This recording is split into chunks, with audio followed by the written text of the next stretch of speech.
Maintenant, je passe la parole au président de transition de Burkina Faso, Ibrahim Traoré.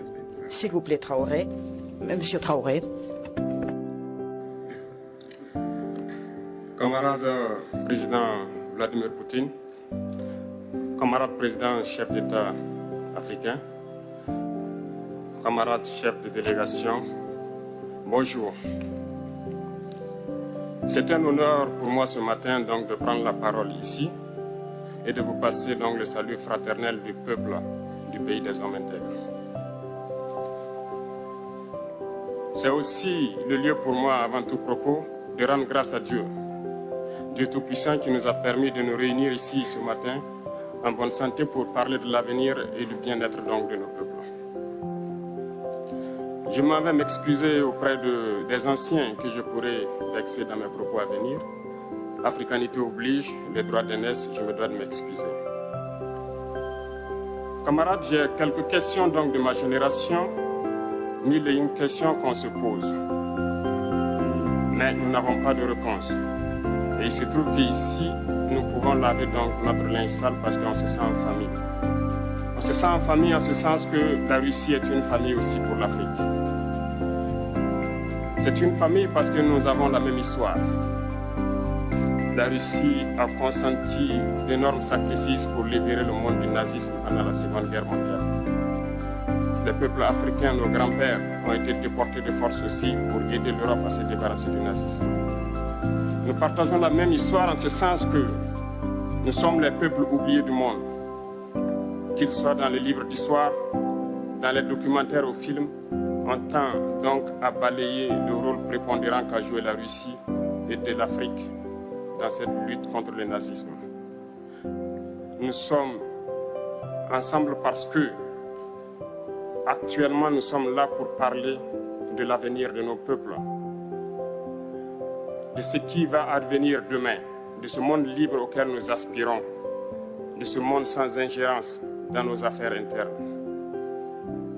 Nous avons les mêmes perspectives et je souhaite que ce sommet soit l'occasion donc de pouvoir tisser de très bonnes relations en vue d'un meilleur avenir de nos peuples.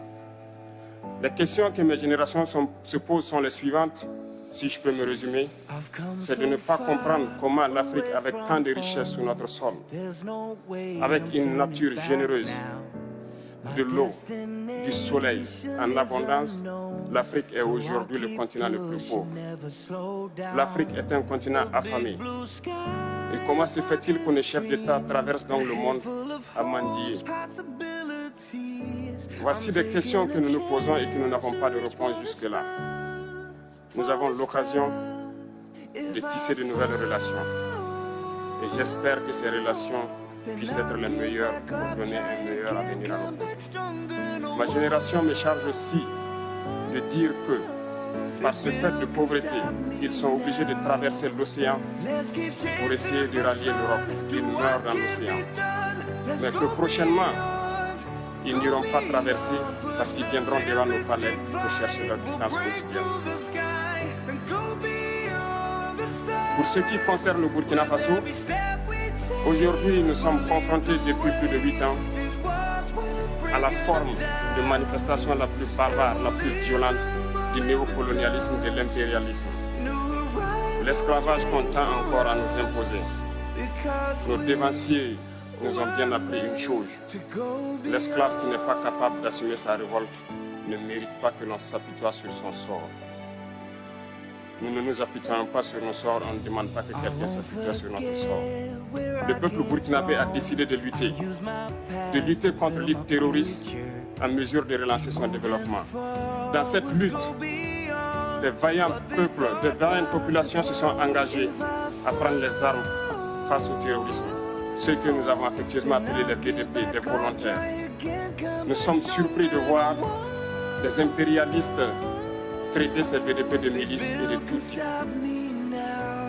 C'est décevant. Parce qu'en Europe, lorsque des peuples prennent les armes pour défendre leur patrie, on les traite de patriotes. Nos grands-pères ont été déportés pour sauver l'Europe. Ce n'était pas avec leur consentement, contre leur gré. Et bien au retour, on se rappelle bien qu'à Tiaroy, lorsqu'ils ont voulu revendiquer leurs droits élémentaires, ils ont été massacrés. cela ne fait rien donc. Lorsque nous, peuple, nous décidons de nous défendre, on nous traite de milices. Mais là n'est pas le problème. Ce qui est le problème, c'est de voir des chefs d'État africains qui n'apportent rien à ces peuples qui se battent, mais qui chantent la même chose que les impérialistes en nous traitant de milices, en nous traitant donc d'hommes qui ne respectent pas les droits de l'homme. De quels droits de l'homme parle-t-on? Nous nous offusquons contre cela et c'est honteux.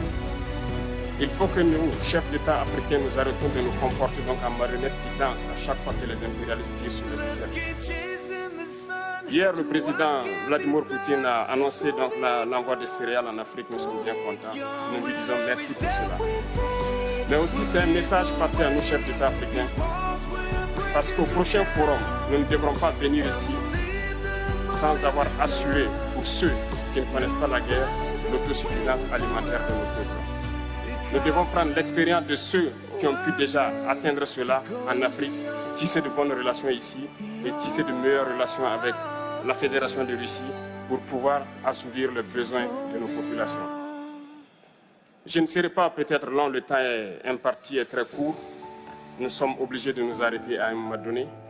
Mais je voudrais terminer en disant que nous devons donc rendre hommage à nos peuples qui se battent.